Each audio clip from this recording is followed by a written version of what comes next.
Welcome to my channel. आज हम बात करेंगे breadth first search, in short जिसको हम BFS बोलते हैं। तो इसके लिए मैं एक ग्राफ ले लेता हूँ। तो ये मैंने एक ग्राफ ले लिया है। इस ग्राफ में आप देख सकते हैं कि 8 नोड्स हैं जो इस तरह से आपस में कनेक्टेड हैं।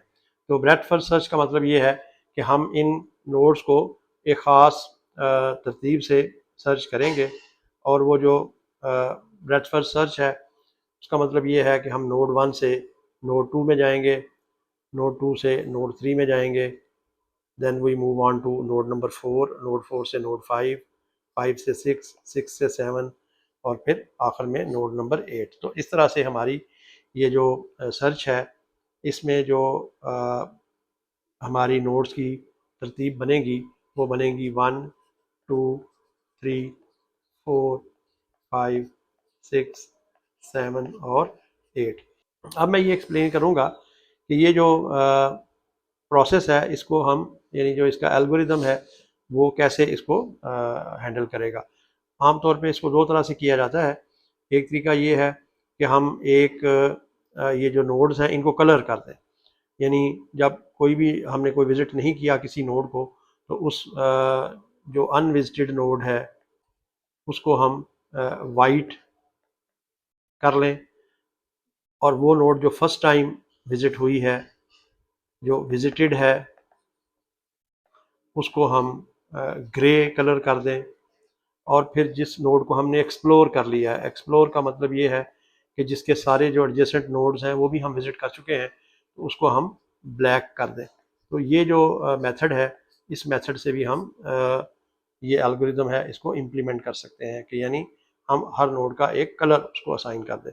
दूसरा तरीका जो है वो ये है कि हम एक एरे ले लें, और वो जो एरे है उस एरे में हम ये नोट कर लें कि किस नोड को हमने विज़िट कर लिया है और किस नोड को हमने विज़िट नहीं किया। तो हमने एक एरे ले ली 1, 2, 3, 4, 5, 6, 7 एंड 8। तो इसमें हमारे ये जो सारे नोड्स हैं इनके बारे में हम ये इंफॉर्मेशन स्टोर कर लेंगे कि हमने इसको विज़िट किया है या नहीं किया। तो इनिशियली ये सारी एंट्रीज़ जो हैं ये ज़ीरो हैं। इसका मतलब ये है कि अभी कोई भी जो नोड है उसको हमने विज़िट नहीं किया।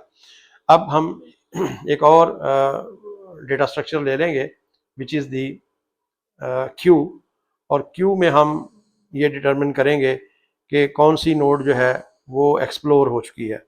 तो जो नोड एक्सप्लोर हो जाएगी उसको फिर हम डी क्यू कर देंगे, और वो नोड जो अभी एक्सप्लोर नहीं हुई उनको हम यहाँ पे एन क्यू करते जाएंगे। तो ये तरीक़ाकार होगा हमारा।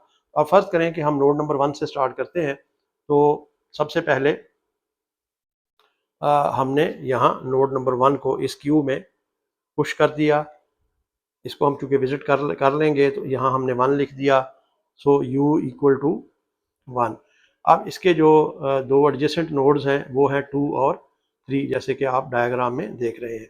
ये जो 2 एंड 3 हैं इनको हमने यहाँ पे इस क्यू में पुश कर देना है, और साथ ही हम इन नोड्स को प्रिंट भी करते जाएंगे। जैसे ही हम किसी नोड को विज़िट करेंगे, यानी यहाँ उसकी एंट्री 1 होगी, तो हम उसको यहाँ पे फ़ौरन साथ प्रिंट कर देंगे। तो हमने ये यहाँ पे पहले 1 को प्रिंट कर दिया, उसके बाद हमने 2 को विज़िट किया तो 2 को यहाँ 1 कर दिया और 2 को भी प्रिंट कर दिया। फिर हमने 3 को विज़िट किया, 3 को यहाँ 1 कर दिया, और हमने 3 को भी जो है वो यहाँ पे प्रिंट कर दिया। जब इसके यानी नोड नंबर 1 के जो दोनों एलिमेंट्स हैं वो हमने विज़िट कर लिए हैं, तो हम इसको यहाँ से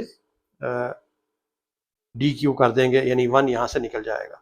अब हमारा क्यू में जो अगला एलिमेंट है वो है 2, तो u will be equal to 2। अब जो 2 जो है उसके जो एडजेसेंट हमारे पास नोड्स हैं वो हैं 1, उसके बाद है 4, और उसके बाद है 5। अब आप देखें कि जो 1 है हम उसको जाके देखेंगे अपनी विजिट वाली क्यू में, तो वो ऑलरेडी विज़िट हो चुका है, उसको हमने कुछ नहीं करना, तो ये हमारा नहीं होगा। अब 4 और 5 को हम यहाँ पे पुश कर देंगे। देखिए 4 हमने पुश कर दिया, हमने यहाँ पे 5 पुश कर दिया, यहाँ 4 को 1 कर देंगे, 5 को 1 कर देंगे, और साथ ही ये जो 4 और 5 है इनको हमने यहाँ पे प्रिंट भी कर दिया। उसके बाद ये जो 2 है, अब आप देखें कि इसके जो दोनों एडजेसेंट नोड्स थे ये विजिट हो चुके हैं एक्स, तो हम इसको भी यहाँ से डी क्यू कर देंगे। अब हमारा अगला जो एलिमेंट है वो है u इक्वल टू 3। तो अब जो 3 है उसके एडजेसेंट नोड्स हमने लिखने हैं। 3 के एडजेसेंट नोड्स कौन से हैं? 1 है, उसके बाद 6 है और उसके बाद 7 है। तो हम जो है ये यहाँ पे 1 ऑलरेडी विजिट हो चुका है तो कुछ नहीं करना, 6 को 1 कर देंगे, 7 को 1 कर देंगे। यहाँ पे 6 और 7 को हमने प्रिंट भी करना है और यहाँ 6 और 7 को हमने इस क्यू में एन क्यू भी कर देना है। उसके बाद ये जो 3 है ये आप देखें कि ये इसके तीनों एलिमेंट्स जो हैं वो एक्सप्लोर हमने विजिट कर लिए हैं, तो ये 3 को भी यहाँ से हम रिमूव कर देंगे हम हमारी क्यू से। तो अगला जो हमारा एलिमेंट है क्यू के अंदर वो है 4, तो u इक्वल टू 4 और जो 4 के एडजेसेंट एलिमेंट्स हैं वो हैं 2 और 8। तो 2 जो है वो ऑलरेडी हम विजिट कर चुके हैं, 8 हमने विजिट नहीं किया, 8 को यहाँ क्यू में एंटर कर देंगे, यहाँ से इसको 1 कर देंगे और यहाँ पे 8 को साथ हम प्रिंट भी कर देंगे। तो अब जो 4 है उसके भी दोनों एडजेसेंट हमने विजिट कर लिए हैं, तो 4 भी यहाँ से जो है वो डी क्यू हो जाएगा। उसके बाद अगला एलिमेंट है 5, तो इक्वल टू 5। तो अब हम इसके जो एडजेसेंट हैं, इसके एडजेसेंट कौन से हैं? इसका एडजेसेंट है 2 और इसका एडजेसेंट है 8। अब आप देखें कि 2 भी ऑलरेडी विजिटेड है और 8 भी ऑलरेडी विजिट है, इसलिए हम इसको इसमें कोई भी कुछ भी नहीं करेंगे, सिर्फ ये 5 यहाँ से डी क्यू हो जाएगा। उसके बाद u इक्वल टू 6 है, तो 6 के अगेंस्ट हमारे पास जो एलिमेंट्स हैं वो हैं 3 और 8।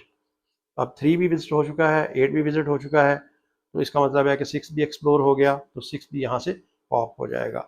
उसके बाद है u इक्वल टू 7, तो 7 के लिए हमारे पास है 3 और 8। अब 3 जो है ये भी विजिट हो चुका है और जो 8 है ये भी विजिट हो चुका है, तो इसका मतलब है कि 7 भी एक्सप्लोर हो गया, तो 7 भी यहाँ से निकल जाएगा। अब जो हमारा आखिरी क्यू में जो बच गया है वो है u इक्वल टू 8 और जो 8 है उसके एडजेसेंट्स हैं 4, 5, 6 और 7। लेकिन ये 4, 5, 6, 7 ऑलरेडी विजिट हो चुके हैं, इसका मतलब है कि ये जो 8 है ये भी एक्सप्लोर हो गया और इस तरह से हमारी ये जो क्यू है ये एम्प्टी हो जाएगी और ये हमारा सीक्वेंस ऑफ नोड्स आएगा जिसमें हम इनको विजिट करेंगे 1, 2, 3, 4, 5, 6, 7 और 8। तो ये जो है एल्गोरिथम है which is called breath first search और BFS। Thank you.